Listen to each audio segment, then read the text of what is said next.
news from her own goodness to you.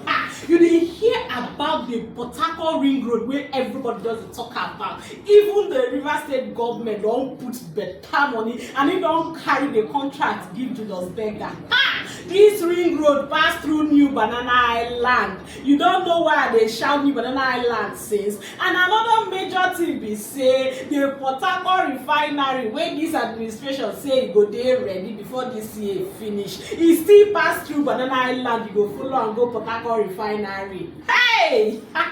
Na opportunity na im make people just dey call me, everybody just dey collect 3 plot, 5 plot, 10 plot, 20 plot. Wetin you dey wait for? Quickly call me on 0903429651 to come collect your own plot of New Banana Highland. Make you know say I no tell you. I tell you when it be 5 million, you no shake body. I tell you when it be 6 million, you no shake body. Now na 7 million. If they finish the bridge wey link from Odili Road, pass through New Banana Highland to Port-Harcourt refinery, this 7 million per plot fit jump catapult enter 20 million naira.